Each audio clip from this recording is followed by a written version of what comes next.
সমস্ত প্রশংসা সেই মহান রব্বুল আলামিনের দরবারে, যে মহান রব আমাদের সকলকে অত্যন্ত মেহেরবানি করে প্রত্যেক জুমার সালাত আদায়ের খেয়েও আমাদের সকলকে জুমার সালাত আদায় করবার জন্য মসজিদে আসবার জন্য তৌফিক এনায়েত করেছেন। সেজন্য সকলেই আমরা শুকরিয়া জ্ঞাপন করছি। জোরে বলেন আলহামদুলিল্লাহ।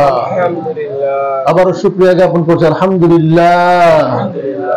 আল্লাহ রাব্বুল আলামিন পবিত্র কুরআনুল কারীমের মধ্যে বলেন, লাইন শাকারতুম লাযীদান্নাকুম ওয়া লাইন কাফারতুম ইন্না আযাবি লাশাদীদ।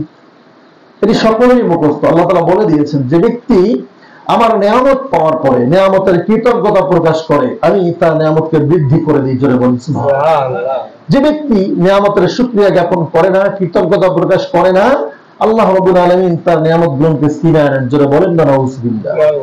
আমরা দরুদ ও সালাম পেশ করছি সেই মহান ব্যক্তিত্বের সৌজন্যে, যিনি হলেন রাহমাতুল লিল আলামিন, খাতামুন নবিয়্যিন, যিনি হলেন শাহানশাহে রিসালা।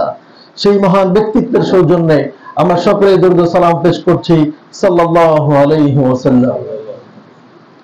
আজকে এমন একটি মাসে আমরা আলোচনা করতেছি, যে মাসকে আল্লাহ রাব্বুল আলামিন সম্মানিত ঘোষণা করে দিয়েছেন। কি ঘোষণা করেছেন? আমরা সকলেই জানি যে আরবি 12টি মাস রয়েছে। এই 12টি মাসের মধ্যে 4টি মাসকে ঘোষণা করে দিয়েছেন সম্মানিত রূপে। সেই 4টি মাসের নাম কি জানেন আপনারা? একটা হচ্ছে যুল কাদা, দ্বিতীয়ত যুল হিজ্জা, আর একটা হচ্ছে মুহররম, আর একটা রজব। এই 4টা মাসকে আল্লাহ রাব্বুল আলামিন ঘোষণা করে দিয়েছেন যে এই 4টা মাস হলো বরকতপূর্ণ, এই 4টা মাস হলো সম্মানিত মাস। আল্লাহ রাব্বুল আলামিন এই প্রসঙ্গে পবিত্র কোরআনুল কারীমের মধ্যে বলেন, ইন্না ইদ্দাতাশ শুহুরি ইনদাল্লাহি 12 শাহরান ফি কিতাবিল্লাহি ইয়াওমা খালাকাস সামাওয়াতি ওয়াল আরদা মিনহা আরবা'াতু হুরুম যালিকাদ-দীনুল কাইয়্যিম ফালা তাযলিমু ফীহিন্না আনফুসাহুম। আল্লাহ রাব্বুল আলামিন পবিত্র কুরআনুল কারীমের মধ্যে বলেন, নিশ্চয়ই আমি আল্লাহ রাব্বুল আলামিন আমি আমার কিতাবের মধ্যে 12টি মাসের উল্লেখ করেছি। আল্লাহ রাব্বুল আলামিন বলেন, তিনি যখন এই আসমান এবং জমিনকে সৃষ্টি করে দিয়েছেন, এই জমিন এই আসমান সৃষ্টি করার দিন আল্লাহ রাব্বুল আলামিন 4টি মাসকে সম্মানিত রূপে ঘোষণা করে দিয়েছেন। যারা বলেন সুবহানাল্লাহ। আল্লাহ তাআলা বলে দিয়েছেন, এই 4টি মাসে তোমরা নিজেদের উপরে কখনো জুলুম করো না, নিজেদের উপরে কখনো অন্যায় করো না, নিজের নফসের উপরে কখনো জুলুম করো না। তাহলে এই 4টি মাসের একটি মাস হলো মুহররম মাস। কি মাস? আজকে মুহররম, আশুরা। আজকে আমরা সংক্ষিপ্ত আলোচনা করব আশুরার তাৎপর্য ও গুরুত্ব নিয়ে। এই আশুরা শব্দটির অর্থই হচ্ছে দশম। অর্থ কি? দশম। এই আশুরা বলা হয় মুহররম মাসের 10 তারিখকে। আজকে আমাদের সমাজে একটা ভুল প্রচলন রয়েছে। আমরা মনে করি যে আশুরাই মনে হয় কোনো একটা মাসের নাম, এবং মনে করি যে আশুরার ফজিলত এত বেশি হওয়ার মূল কারণটা হলো ইমাম হুসাইন রাদিয়াল্লাহু তাআলা আনহু কারবালার ময়দানে শাহাদাত বরণ করেছেন। এজন্যই মনে হয় এই মুহররমের আশুরার দিবসের এত বেশি ফজিলত। এটা আমরা মনে করি। করি কি করি না? অনেকেই তো মনে করে। অনেকেই বলে যে হুজুর, আলোচনার মধ্যে আমরা শুনি, আমরা বুঝি যে রাসূল সাল্লাল্লাহু আলাইহি সাল্লাম যখন আশুরার দিবসে এসে দেখেন, মদিনার মধ্যে হিজরত করে এসে দেখেন যে তৎকালীন সময় ইহুদিরা সিয়াম পালন করতেছেন। কি করেন? রোজা রাখতেছেন। রাসূল সাল্লাল্লাহু আলাইহি সাল্লাম তাদেরকে জিজ্ঞাসা করলেন, হে ইহুদিরা, তোমরা এই দিবসটির মধ্যে কেন রোজা রাখো? তখন তারা বলে যে আমরা এই দিবসে এজন্য সিয়াম পালন করি, এজন্য আমরা রোজা রাখি, এই দিবসে আমাদের নবী মূসা আলাইহিস সালামকে আল্লাহ তাআলা ফিরআউনের কবল থেকে মুক্তি দান করেছিলেন। সুবহানাল্লাহ বলেন না? এই দিবসে ফিরআউনকে পানির মধ্যে ডুবিয়ে মেরেছিলেন আমার আল্লাহ তাআলা। এজন্য আমরা শুকরিয়া স্বরূপ এই দিবসটিতে রোজা রাখি। তখন রাসূল সাল্লাল্লাহু আলাইহি সাল্লাম বললেন, তাহলে শুনে রাখো, মূসা আলাইহিস সালাম সম্পর্কে তোমাদের থেকে আমার অধিকার বেশি। আমার উম্মতেরা তোমরা সকলেই এই আশুরার দিবসে সিয়াম পালন করবে, এবং এই আশুরার দিবসে সিয়াম পালন করবে। শুধু এতটুকুই নয়, এই ইহুদিরা যেমন একদিন সিয়াম পালন করে, তোমরা এদের বিরোধিতা করতে গিয়ে হয়তো আশুরার দিন এবং পরের দিন, নতুবা আশুরার দিন এবং আগের দিন তোমরা দুদিন সিয়াম পালন করবে। জোরে বলেন না সুবহানাল্লাহ। এত ফজিলত আশুরার দিবসে। অনেক মানুষ মনে করে, কয়েকদিন আগে আমাকে প্রশ্ন করলো যে হুজুর, আশুরার এত ফজিলত, রাসূল সাল্লাল্লাহু আলাইহি ওয়াসাল্লামের ইন্তেকালের 50 বছর পরে কারবালার মর্মান্তিক ঘটনাটি ঘটে গেল। রাসূল সাল্লাল্লাহু আলাইহি ওয়াসাল্লাম এই মর্যাদাটা এত আগে কিভাবে বর্ণনা করে গেলেন? আমি বলতে চাই ভাই, রাসূল সাল্লাল্লাহু আলাইহি ওয়াসাল্লাম এই মর্যাদাটা অনেক আগেই বর্ণনা করেছেন। এর মানে এই নয় যে কারবালার ঘটনাকে কেন্দ্র করেই এই দিবসের এত মর্যাদা। এই দিবসের মর্যাদা তো আল্লাহ তাআলা আগেই দিয়ে দিয়েছেন। যেটা বলেন না সুবহানাল্লাহ। একদিন রাসূল সাল্লাল্লাহু আলাইহি ওয়াসাল্লাম ওমর ইবনে খাত্তাব রাদিয়াল্লাহু তাআলা প্রশ্ন করলেন, লাকাদ ফাদ্দালানি আল্লাহু আযজা ওয়া জাল্লা ইয়াউমা আশুরা। মুহাম্মদ সাল্লাল্লাহু আলাইহি ওয়াসাল্লামকে হযরত ওমর ইবনে খাত্তাব রাদিয়াল্লাহু তাআলা আনহু বললেন, ইয়া রাসূলুল্লাহ, আশুরার দিবসে, এই দিবসটি আমাদেরকে দিয়ে আল্লাহ রাব্বুল আলামিন আমাদেরকে মর্যাদা দিয়েছেন। আল্লাহ রাব্বুল আলামিনের হাবিব তখন রাসূল সাল্লাল্লাহু আলাইহি ওয়াসাল্লাম বলেন, ফাকালা রাসূলুল্লাহি নাম ইয়া ওমর, হে ওমর, হ্যাঁ, আমাদেরকে এই দিবসটি দিয়ে আল্লাহ তাআলা মর্যাদা বৃদ্ধি করে দিয়েছেন। এরপরে এই দিবসে আল্লাহ রাব্বুল আলামিন কি কি করেছেন, এই পৃথিবীর এবং আল্লাহ তাআলা যে সৃষ্টিকুল আছে, এই সৃষ্টিকুলের সবথেকে বড় বড় যে সিদ্ধান্তগুলো আছে, এই সমস্ত বড় বড় সিদ্ধান্তগুলো আল্লাহ রাব্বুল আলামিন এই আশুরার দিবসে নিয়েছেন। বলেন না সুবহানাল্লাহ। রাসূল সাল্লাল্লাহু আলাইহি ওয়াসাল্লাম বলছেন হাদিসের মধ্যেই, খালাকাল্লাহুস সামাওয়াতি ওয়াল আরদা ফি ইয়াউমা আশুরা। আল্লাহ রাব্বুল আলামিন এই আশুরার দিবসে আসমান এবং জমিনকে সৃষ্টি করেছেন। ওয়া খালাকাশ শামসা ওয়াল কমারা ফি ইয়াউমা আশুরা। আল্লাহ রাব্বুল আলামিন চন্দ্র এবং সূর্যকে এই দিনেই তিনি তৈরি করেছেন। তার মানে চন্দ্র এবং সূর্যকে আল্লাহ রাব্বুল আলামিন সৃষ্টি করেছেন এই আশুরার দিবসে। আজকে সূর্য যদি না থাকে, সূর্য যদি আলো আমাদেরকে না দেয়, তাহলে পৃথিবী অন্ধকারাচ্ছন্ন হয়ে যাবে। হবে কি হবে না? এই সূর্যের আলোর জন্য আজকে আমাদের জমিনের মধ্যে ফসল ফলাদি হচ্ছে কি হচ্ছে না? আজকে আপনারা ভালো করে জানেন, যদি কোনো ছায়াদার জায়গার মধ্যে যদি কোনো ফলের গাছ আপনারা লাগান, তাহলে সেই ফলটা সুস্বাদু বা খুব মিষ্টি হয় না, হয়? যেই ফলটা বেশি রোদ পাবে, সেই ফলটা তত বেশি মিষ্টি হবে। আজকে যদি আল্লাহ রাব্বুল আলামিন মিকাইলকে পাঠিয়ে দিতেন আমাদের কাছে, যাও আমার বান্দাদের কাছ থেকে তোমরা বিল নিয়ে আসো, কারেন্টের বিল যেমন নেয় মানুষ, তোমরা যাও এই সূর্যের আলোর বিল নিয়ে আসো, আমরা কি দিতে পারতাম? আল্লাহ রাব্বুল আলামিন মেহেরবানি করেছেন আমাদের জন্য এই চন্দ্র এবং সূর্যকে সৃষ্টি করে। এরপরে বলা হচ্ছে, ওয়া খালাকাল আরশা ওয়াল কুরসিয়্যা ফি ইয়াউমা আশুরা। আল্লাহ রাব্বুল আলামিন তার আরশ এবং তার কুরসি, কি যে চেয়ার আছে, তার এই চেয়ার এবং আরশকে আল্লাহ রাব্বুল আলামিন আশুরার দিবসে সৃষ্টি করেছেন। ওয়া খালাকাল কমারা ফি ইয়াউমা আশুরা। আল্লাহ রাব্বুল আলামিন এই চন্দ্রকে সৃষ্টি করেছেন আশুরার দিনে। কিসের দিনে? কতগুলো ফজিলত পাইলেন দেখেন। ওয়া খালাকাল জিবরিলা ফি ইয়াউমা আশুরা ওয়া মালাইকাতু কামিসলিহি। আল্লাহ রাব্বুল আলামিন জিবরিল ফেরেশতাকে সৃষ্টি করেছেন এবং কামিসলিহি এবং সমস্ত ফেরেশতাদেরকে তিনি সৃষ্টি করেছেন এই আশুরার দিবসে। ওয়া খালাকাল জান্নাতা ফি ইয়াউমা আশুরা। আল্লাহ রাব্বুল আলামিন তার জান্নাতকে সৃষ্টি করেছেন আশুরার দিবসে। জান্নাত কিসের দিবসে সৃষ্টি করা হয়েছে? তার জান্নাত এই আশুরার ফজিলত এত বেশি, এই এতগুলো জিনিসটা আল্লাহ রাব্বুল আলামিন সৃষ্টি করলেন এই আশুরার দিবসে। এরপরে বলা হচ্ছে, ওয়াসকানা আদামাল জান্নাতা ফি ইয়াউমা আশুরা। আদম আলাইহিস সালামকে জান্নাতে থাকবার জন্য অনুমতি দিয়েছেন যে দিবসটিতে, সেই দিবসটিও ছিল কিসের দিন? আশুরার দিন। এত ফজিলত আশুরা। ওয়াউলিদা ইব্রাহিম আলাইহিস সালাম ফি ইয়াউমা আশুরা। ইব্রাহিম আলাইহিস সালাতু ওয়াস সালামকে আল্লাহ রাব্বুল আলামিন আশুরার দিবসে সৃষ্টি করেছেন। ওয়ালিদা ইব্রাহিম আলাইহিস সালাম ফি ইয়াউমা আশুরা।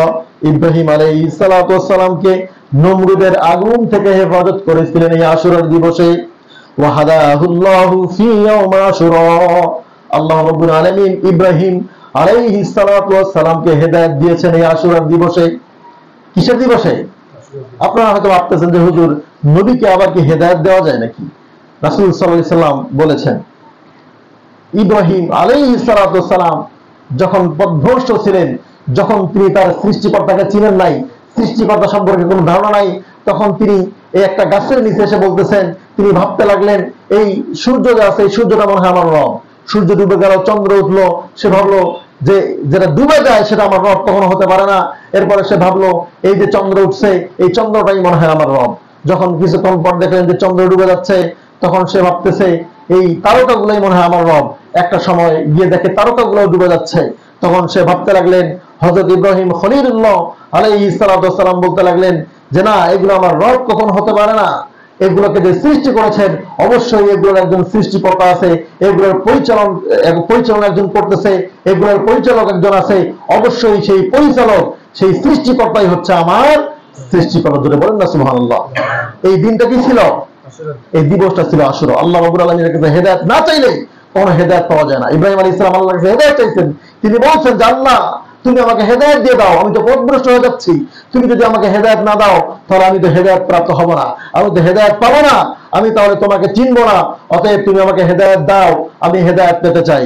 আল্লাহর কাছে দোয়া করলেন আর আল্লাহ তাআলা তার দোয়া কবুল করে নিলেন। সম্মানিত উপস্থিতি, এই হেদায়েত না চাইলে আল্লাহ রাব্বুল আলামিন কাউকে কখনো হেদায়েত দেন না। আপনারা জানেন হযরত আলী রাদিয়াল্লাহু তাআলার পিতা, আলী রাদিয়াল্লাহু তাআলার পিতার নাম জানেন আপনারা? আবু তালেব। একজন কাফির ছিলেন, সবথেকে ভালো কাফির তাকে বলা হয়। রাসূল সাল্লাল্লাহু আলাইহি সাল্লামকে কোলে পিঠে করে মানুষ করেছিলেন। রাসূল সাল্লাল্লাহু আলাইহি সাল্লামের সমস্ত দায়-দায়িত্ব তার কাছে ছিল। রাসূল সাল্লাল্লাহু আলাইহি সাল্লামকে কাফেররা যখন ধমক দিলেন, যখন হুমকি দিলেন, তখন এই আবু তালেব ওই কাফেরদের বিরুদ্ধে তিনি একাই দাঁড়িয়ে গেলেন। তিনি বলতে লাগলেন, আমি জীবিত থাকা অবস্থায় আমার শরীরের মধ্যে রক্ত প্রবাহমান হবে, এমত অবস্থায় আমার ভাতিজা মুহাম্মদ সাল্লাল্লাহু আলাইহি সাল্লামের গায়ের মধ্যে একটা ফুলের টোকা লাগবে, একটা ফুলের আসর লাগবে, আমি আবু তালেব এটাও সহ্য করবো না। জোরে বলেন সুবহানাল্লাহ। এই আবু তালেব পর্যন্ত ইসলাম গ্রহণ করার না কারণে সেও হলেন কি? সেও কাফের, সেও হলো জাহান্নামী। সে হেদায়েত পায় নাই, তার কারণটা হচ্ছে সে হেদায়েতের তালাশ করে নাই। তার নামটা হচ্ছে আবু তালেব। আবু তালেব মানে হচ্ছে, তালিব মানে কি? তলেব এলেম নাম শুনছেন আপনারা? তলেব এলেম মানে যা এলেম অন্বেষণ করে। আবু তালেব মানে অন্বেষণকারীর পিতা। অতএব তার মধ্যে অন্বেষণ, তার মধ্যে তালাশ ছিল না, তার মধ্যে এলেমের খোঁজ ছিল না। এই খোঁজ না থাকার কারণে আল্লাহ রাব্বুল আলামিন তাকেও জাহান্নামী করে দিয়েছেন, তাকেও হেদায়েত দিলেন না। অপরদিকে আপনারা জানেন বেলাল হাবশী রাদিয়াল্লাহু তাআলা আনহু অনেক দূর থেকে এসে ইসলাম গ্রহণ করেছেন। সালমান ফারসি রাদিয়াল্লাহু তাআলা আনহু অনেক দূর দূরান্ত থেকে এসে ইসলাম গ্রহণ করেছে। অথচ রাসূল সাল্লাল্লাহু আলাইহি সাল্লাম তার ঘরের মধ্যে একটা চিৎকার দিলে যে শব্দটা আবু জাহেলের কানে পৌঁছে যেত, যে শব্দটা আবু লাহাবের কানে পৌঁছে যেত, যে শব্দটা আবু লাহাবের কানে পৌঁছে যেত, আবু তালিবের কানে পৌঁছে যেত, এত নিকটবর্তী থাকার পরেও এই সমস্ত লোকেরা ইসলাম গ্রহণ করে নাই। তার মানে বুঝতে হবে আল্লাহ রাব্বুল আলামিন তাদের ভাগ্যে হেদায়েত রাখেন নাই। হেদায়েত আল্লাহ তাআলা না রাখলে কখনো হেদায়েত পাওয়া যায় না। এর কারণ একটা উদাহরণ, যখন আবু তালেব অসুস্থ হয়ে গেলেন, তিনি মৃত্যুর আক্রান্ত, মৃত্যু শয্যায় পড়ে আছেন, রাসূল সাল্লাল্লাহু আলাইহি সাল্লাম তাকে বলতেছেন, হে চাচা, আপনি আমার জীবদ্দশায়, আপনার জীবদ্দশায় আপনি আপনার জীবন দিয়া আপনি আমাকে হেফাজত করেছিলেন, আপনি আমার সেবা যত্ন করেছেন, আপনি আমার রক্ষণাবেক্ষণ করেছেন, আপনি আপনার সমস্ত দায়িত্ব আপনি পালন করেছেন, একজন পিতার দায়িত্ব আপনি পালন করেছেন। আজকে আপনি বিধর্মী অবস্থায় ইন্তেকাল করছেন, মারা যাচ্ছেন। আপনি বিধর্মী অবস্থায় মারা গেলে আপনি জাহান্নামে চলে যাবেন, আর এটি আমার সহ্য হয় না। আপনি এখন আমার সঙ্গে বলেন লা ইলাহা ইল্লাল্লাহ। আপনাকে মুহাম্মদুর রাসূলুল্লাহ এই কথাটি বলতে হবে না, আপনাকে মুহাম্মদ সাল্লাল্লাহু আলাইহি সাল্লাম যে আল্লাহর রাসূল এই সাক্ষ্য প্রদান করতে হবে না। আপনি শুধুমাত্র বলবেন আল্লাহ ছাড়া কোনো ইলাহ নেই। আপনি যদি এই কথাটি বলতে পারেন, আমি আল্লাহ তাআলার কাছে বলবো যে আল্লাহ, আমার চাচা আমাকে রাসূল হিসেবে গ্রহণ করে নাই ঠিকই, কিন্তু তোমাকে রব হিসেবে গ্রহণ করেছিল। তিনি তোমার সঙ্গে শিরক করে নাই, তিনি বলেছিলেন তুমি ছাড়া তার কোনো ইলাহ নেই, অতএব তুমি আমার চাচাকে মাফ করে দাও, আমি আল্লাহর কাছে বলতে পারবো। আর তুমি যদি এই কথাটি না বলো তাহলে আমি তোমার জন্য আল্লাহর কাছে দোয়া করতে পারবো না। যখন এই কথাটি বললেন আবু লাহাব, আবু তালিব তখন বলতে লাগলেন যে ভাতিজা, আমি জানি এই মুহূর্তে যদি আমি তোমার সঙ্গে তোমার কালিমাটা গ্রহণ করে নেই তাহলে তোমার চোখের পানি বন্ধ হয়ে যাবে, তুমি আর কান্নাকাটি করবে না, তুমি খুশি হয়ে যাবে। আমার মনটা চাচ্ছে আমি কালিমা পড়ে তোমাকে খুশি করে দেই, তোমার চোখের পানিটা বন্ধ করে দেই, কিন্তু আজকে আমি কালিমা পড়তে পারছি না। এজন্য আজকে যদি আমি কালিমা পড়ি তাহলে আমার কওমের লোকেরা, আমার গোত্রের লোকেরা বলবে এই যে আবু তালেব তার চাচা, তার ভাতিজার কান্না বন্ধ করবার জন্য সে ইসলাম ধর্ম গ্রহণ করেছে, তার বাপ দাদার ধর্মকে পরিত্যাগ করেছে, অতএব আমি তোমার দ্বীনকে গ্রহণ করতে পারবো না। যখন এই কথাটি বললেন তখন আল্লাহর হাবিব সাল্লাল্লাহু আলাইহি সাল্লাম আল্লাহ রাব্বুল আলামিনকে দোয়া করে হাত তুলে দিলেন, দুহাত তুলে দিলেন। তিনি বলতে লাগলেন যে আল্লাহ তুমি আমার চাচাকে হেদায়েত দাও। এই কথা বলা মাত্র আল্লাহ তাআলা বললেন যে হে নবী, ইন্নাকা লা তাহদি মান আহবাবতা ওয়ালাকিন্নাল্লাহা ইয়াহদি মান ইয়াশা। আল্লাহ রাব্বুল আলামিন তার নবী মুহাম্মদ সাল্লাল্লাহু আলাইহি সাল্লামকে ডাক দিয়ে বললেন, হে নবী, আপনি যাকে ইচ্ছা তাকে হেদায়েত দিবেন এই ক্ষমতা আমি আপনাকে দেই নাই। আপনার ইচ্ছা মতো আপনি কোন ব্যক্তিকে হেদায়েত দিবেন এই পাওয়ার আমি আল্লাহ আপনাকে দেই নাই।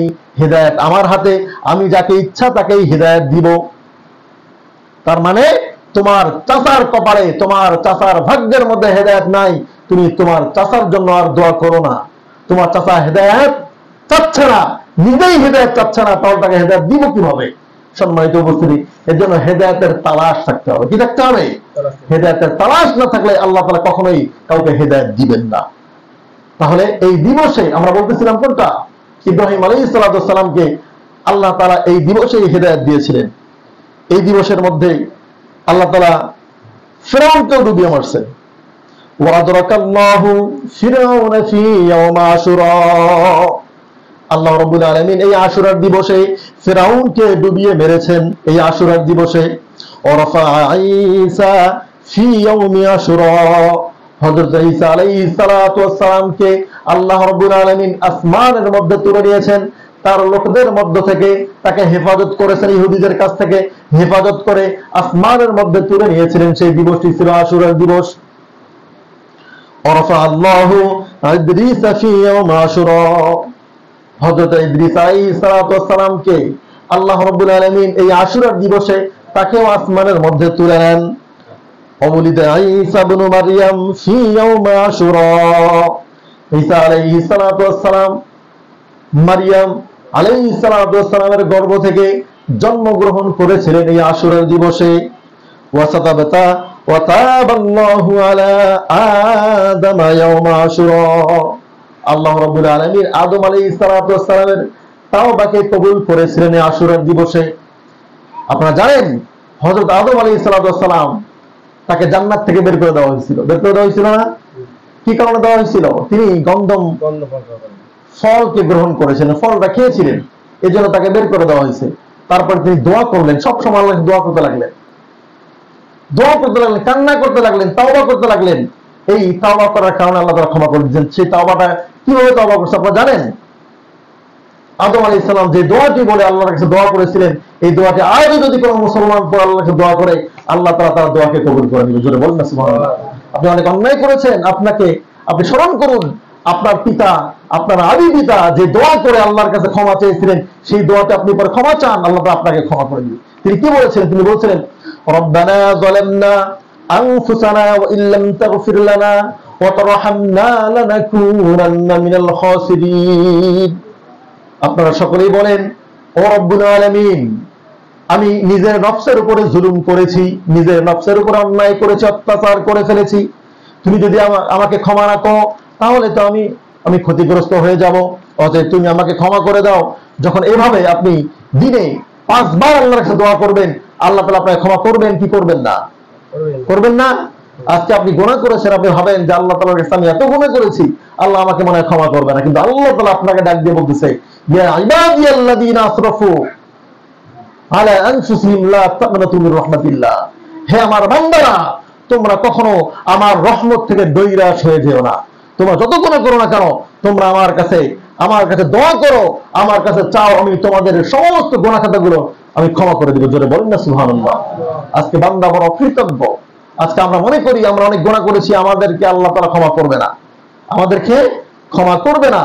এই জন্যই আজকে আমরা আল্লাহকে ক্ষমা চাই না, আল্লাহ তাআলা আমাদের ক্ষমাও করেন না। সম্মানিত উপস্থিতি, তাহলে এই দিবসে হযরত আদম আলাইহিস সালামকে আল্লাহ তাআলা ক্ষমা করেছেন। আদম আলাইহিস সালামকে যদি এই দিবসে ক্ষমা করেন, আপনারা ক্ষমা করবেন না? করবেন না? তা আমরা এই দিবসে ক্ষমা চাবো তো ইনশাআল্লাহ। এরপর বলা হচ্ছে ওয়াগফারা যামবিহি ফি ইয়াউম আশুরা। হযরত আদম আলাইহিস সালামের গুনাহগুলোকে ক্ষমা করেছিলেন এই আশুরার দিবসে।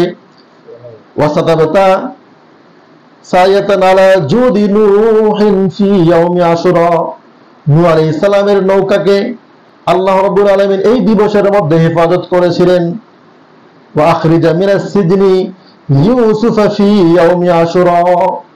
হযরত ইউসুফ আলাইহিস সালাতু ওয়াস সালামকে জেলে বন্দী রাখা হয়েছিল। দীর্ঘদিন জেলে বন্দী রাখার পরে জেল থেকে মুক্ত করা হয়েছিল আশুরার দিবসে। ওয়াতাবাল্লাহু ইউনুস ফি ইয়াউমি আশুরা। হযরত ইউনুস আলাইহিস সালাতু ওয়াস সালাম তার তাওবাকে গ্রহণ করা হয়েছে, তার তাওবাকে কবুল করা হয়েছিল আশুরার দিবসে। হযরত ইউনুস আলাইহিস সালাতু ওয়াস সালাম মাছের পেটে গিয়েছিলেন। মাছের পেটে দীর্ঘদিন থাকতে থাকতে আল্লাহর কাছে দোয়া করতে লাগলেন, ও রব্বুল আলামিন, তুমি আমাকে এই মাছের পেট থেকে হেফাজত করো। এভাবে যখন তিনি দোয়া করতে লাগলেন, এই দোয়া যেদিন কবুল করেছিলেন, যেদিন কবুল করেছিলেন সেই দিনটা ছিল আশুরা। জোরে বলেন সুবহানাল্লাহ। ওয়া উতিয়া সুলাইমানু আলা মুলকি ফি ইয়াউমি আশুরা। সুলাইমান আলাইহিস সালাতু ওয়াস সালামকে আল্লাহ রাব্বুল আলামিন ক্ষমতা দিয়েছিলেন এই আশুরা দিবসে। তার যে ক্ষমতা, সুলাইমান আলাইহিস সালাতু ওয়াস সালাম, আপনারা জানেন তার কথা প্রত্যেক জিন, প্রত্যেক পশু পাখি পর্যন্ত শুনতো কি শুনতো না? এই সুলাইমান আলাইহিস সালাম তার বাদশাহী, তার যে ক্ষমতা, এই ক্ষমতা আর তাকে বাদশাহী দিয়েছিলেন আল্লাহ রাব্বুল আলামিন এই আশুরার দিবসে। এরপরে ওয়ায়ামাল কিয়ামাতি ফি ইয়াউমি আশুরা, এই দিবসে কিয়ামত সংঘটিত হবে, পৃথিবী ধ্বংস হয়ে যাবে এই আশুরার দিবসে। তাহলে আশুরার দিবসের কতগুলো ফজিলত, কতগুলা কারণ দেখেন আপনারা, গুনতে পারছেন? আমার মনে হয় গণেনও নাই। এতগুলো কারণের জন্য এই আশুরার দিবসের এত গুরুত্ব। আজকে আমাদের সমাজ মনে করে এই কারবালার ঘটনা ঘটেছে, এই কারবালার হৃদয়ে মর্মান্তক যে ঘটনাটি ঘটেছিল, হুসাইন রাদিয়াল্লাহু তাআলা আনহুকে শাহাদাত করেছিল, শহীদ হওয়ার কারণেই এই আশুরা এত ফজিলত না। এই দিবসে হুসাইন রাদিয়াল্লাহু তাআলা আনহুকে শহীদ করার মাধ্যমে এর গুরুত্ব আরো বেড়ে গেছে, এটা ঠিক আছে, কিন্তু তাকে শহীদ করার কারণেই আশুরার এত ফজিলত আর গুরুত্ব নয়। সম্মানিত উপস্থিতি, আজকে এই দিবসগুলো আসলে কারবালার ঘটনা আজকে আমাদের সমাজে আলেম ওলামারা, বিভিন্ন বক্তারা বানিয়ে ছানিয়ে যা পারছে তাই আলোচনা করতেছে, কারণ জনগণ খুশি হচ্ছে এগুলো কথা শুনলে। একটা করণীয় করবো, সেটা হচ্ছে সিয়াম পালন করবো। কি করবো? সিয়াম পালন। আল্লাহ হাবিব সাল্লাল্লাহু আলাইহি ওয়াসাল্লাম বলছেন, সিয়ামু ইয়াউমিন আশুরা আহতাসিবু আন ইউকাফফারা সানাতাল্লাতী ক্বাবলা। যে ব্যক্তি আশুরার দিবসে সিয়াম পালন করবে, আশুরার দিবসে যে ব্যক্তি রোজা রাখবে, আল্লাহ রাব্বুল আলামিন তার জীবনের 1 বছরের গুনাহ খাতাগুলোকে মাফ করে দিবেন। সুবহানাল্লাহ। 1 বছর আপনার যে গুনাহগুলো করছেন, আপনি এই সমস্ত গুনাহগুলো মাফ করে দিবেন শুধুমাত্র আশুরার দিবসের সিয়াম রাখার কারণে। আল্লাহ হাবিব সাল্লাল্লাহু আলাইহি ওয়াসাল্লাম বলেছেন, এই যত নফল ইবাদত আছে, যত নফল সিয়াম আছে, সমস্ত নফল সিয়ামের থেকে গুরুত্বপূর্ণ নফল সিয়াম হলো আশুরার দিবসের সিয়াম। এই আশুরার দিবসে 10 তারিখ এবং 11 তারিখ, নতুবা 9 তারিখ এবং 10 তারিখ আমরা সিয়াম পালন করবো তো ইনশাআল্লাহ। এরপর আল্লাহ হাবিব সাল্লাল্লাহু আলাইহি ওয়াসাল্লাম বলে দিয়েছেন যে আফদালুস সিয়ামি বাদা শাহরি রমাদান সিয়ামু শাহরুল্লাহিল মুহাররম। রাসূল সাল্লাল্লাহু আলাইহি ওয়াসাল্লাম বলেছেন, এই রমাদানের পরে যত ইবাদত আছে, যত গুরুত্বপূর্ণ সিয়াম আছে, তার মধ্যে সবথেকে গুরুত্বপূর্ণ সিয়াম, সবথেকে ফজিলতপূর্ণ সিয়াম, এই সিয়ামটা হলো আশুরার সিয়াম। যেটা বলেন না সুবহানাল্লাহ। এই দিনের করণীয় এগুলা, এই দিনের বর্জনীয় কয়েকটা জিনিস, সেটা হলো এই দিবসে অনেক মানুষ মিছিল করে না, অনেক মানুষ বুক চাপড়ায়, অনেক মানুষ পিঠ চাপড়ায়, আছে না এমন? এই কাজগুলো শিয়াদের কাজ, এই কাজগুলা ভ্রান্ত মানুষের কাজ, এই কাজগুলো আমরা করবো। এই কাজগুলো